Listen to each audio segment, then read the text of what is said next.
Welcome back to Vuln Vibes. In this episode, we're going to talk about Oracle exploitation.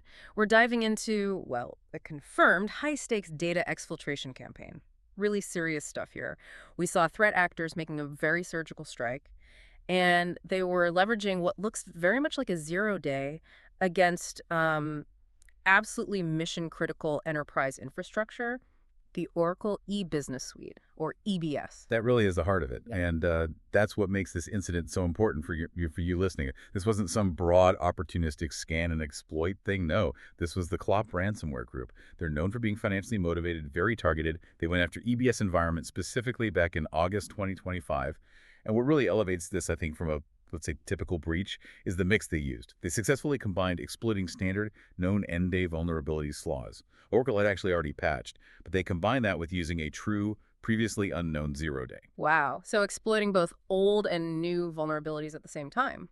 Exactly. It's almost like a master class in exploiting that gap, the gap between when a patch is available and when big companies actually deploy it. Okay, so our mission today is to basically follow the whole timeline of this campaign. We need to dissect that specific vulnerability chain you mentioned, analyze the, well, almost unbelievable story of how the exploit leaped. It's quite chaotic, and maybe most importantly, understand the technical mechanisms Clop actually used to get remote code execution and steal the data. Let's unpack this. Yeah. Okay, starting with the scope. The confirmations seem pretty solid, right? Coming from big names like Mandiant, Google Threat Intelligence Group, GTIG. Oh yeah, ironclad. Clop definitely executed successful data theft attacks, we know that, against numerous organizations running these Oracle EBS servers. It wasn't just theory, they confirmed actual breaches. And the target choice, EBS. That's significant. It tells you everything about their intent. EBS isn't just some random application. It's often the financial core of a large enterprise. Handles supply chain, HR, the general ledger. I mean, it's the crown jewels. Right, so Clop was going for maximum impact, maximum leverage. Absolutely.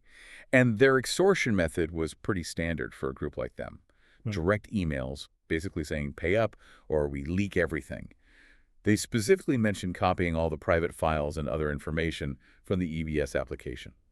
They sounded pretty confident in those emails, too. I remember seeing reports of lines like, "We are CL0P team. If you haven't heard about us, you can Google about us on internet." Yeah. Followed immediately by that threat of public disclosure. That kind of confidence suggests they really trusted their exploit chain. It certainly does. And, the final piece of confirmation really came from Charles Carmichael. He's the CTO at Mandiant and Google Cloud now. He explicitly confirmed the link. Clop was actively exploiting these specific flaws, tied the tech directly to the data theft. Okay, so the link is undeniable. Let's pivot to the technical side then, because this vulnerability chain gets interesting. The evidence suggests Clop used multiple flaws, ones Oracle had actually addressed in their July 2025 update. Ah, so the end-day issue. First problem right there, victims hadn't applied the July patches yet. Right. That's, the classic failure in timely end-day patching. That's step one. But that's the standard challenge, patch latency in big enterprises. But here's the scary part you hinted at. Carmichael also confirmed they exploited something else, something patched later. That CVE-2025-61882.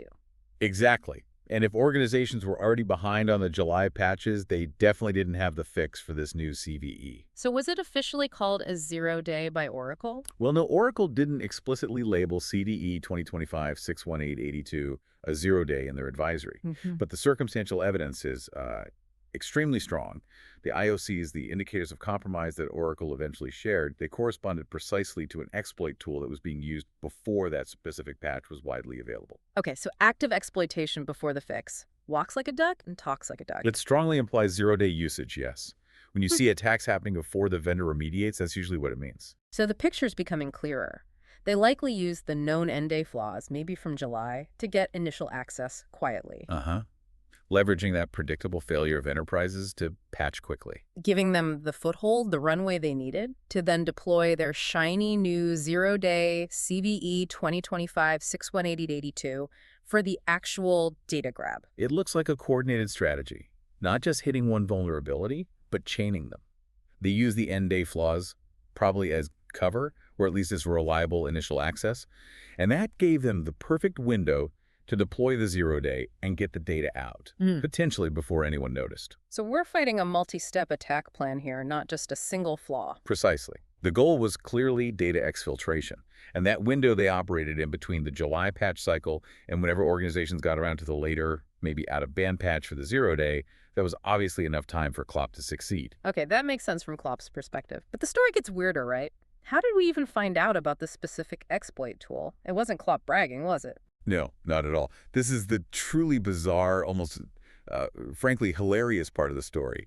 The exploit got leaked publicly, but by rival hacking groups. Rivals. Seriously? Yeah. We saw this coalition pop up, calling themselves the Scattered Lapsus Hunters. A mouthful, I know. They claim to include actors from Scattered Spider, Lapsus, and Shiny Hunters. Quite the mix. They were the ones who dumped the exploit on Telegram. Wow. Talk about drama in the cybercrime world. That gives us a really raw look at their TTPs, tactics, techniques, and procedures. It really does. Hmm. And they didn't just dump the EBS exploit either. They released 2 files on Friday. One was called Gift from MCL 0P.7. A gift from Clop, or to them. From Clop, supposedly.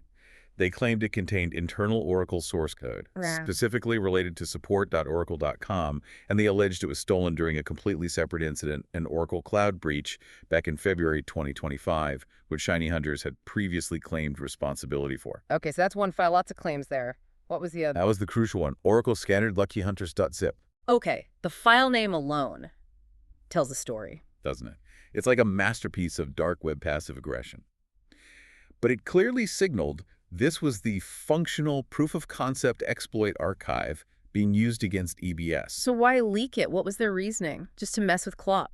Well, Shiny Hunters actually gave a public justification, which is just pure theater. Yeah. They claimed the EBS exploit was originally theirs, like their intellectual property. Their IP Yeah. on an exploit tool. Yeah. Similar to an SAP exploit they'd claimed before. They said Clop had somehow gotten hold of it, stolen it, maybe, and get this, they were annoyed that Clop was using it unsuccessfully. Unsuccessfully. So they leaked it because Clop wasn't hacking well enough with their stolen tool. That's the claim. Shiny Hunters literally said something like, it upset me more that another one of my exploits was being exploited by another group in an unsuccessful way, so we leaked it. They framed it as Clop having bad OPSE, operational security, and basically fumbling their exploit. You just have to admire the audacity. Claiming IP theft on a likely stolen 0-day tool and then leaking it out of professional critique? Wow. It's the ultimate display of threat actor infighting, isn't it? But here's the key thing for defenders. This infighting actually provided crucial confirmation. How so? Because when Oracle eventually released their official IOCs, guess what? They listed the exact file name of that archive leaked by the Scattered Lapsus Hunters. No way. Yes. It directly confirmed that the leaked tool was the legitimate tool Clop had been using in their August campaign. The criminal squabbling gave us the proof. Okay, so that bizarre leak actually validated the threat intelligence. That brings us to the tool itself. The PP archive had that README file and 2 Python scripts, xp.py and server.py. For the technical folks listening, what were these scripts actually designed to do against a vulnerable EBS instance? Right, the leak POC was pretty straightforward. You had the instructions in readme.md, and the 2 Python scripts, xp.py and server.py. They were built to exploit the vulnerabilities in that chain we discussed.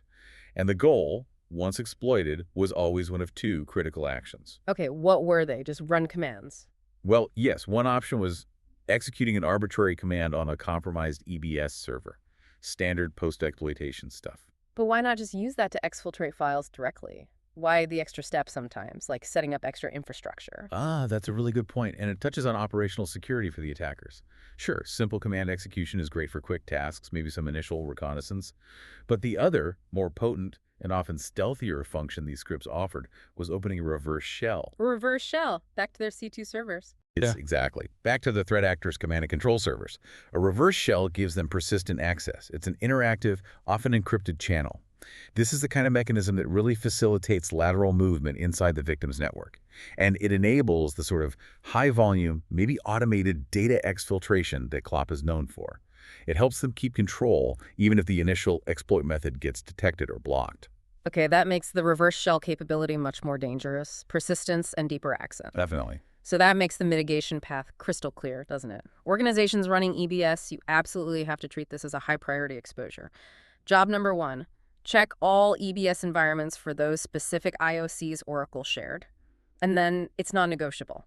Ensure both the July patches and that subsequent patch for CVE 2025-61882 are fully deployed. Right, absolutely. Minimize that exposure window. Because now, thanks to the leak, the tooling isn't just in Clop's hands. It's potentially out there, being traded, modified. Used by other groups. Could be. So closing that end-day gap is more critical than ever. So if we synthesize the key findings from this whole deep dive, it really shows the evolution of these targeted ransomware campaigns. We've seen sophisticated zero-day acquisition or development. We've seen the massive operational scale of a group like Clop. And we've seen the utterly chaotic dynamics of the underground exploit market, perfectly highlighted by that scattered Lapsus Hunters drama.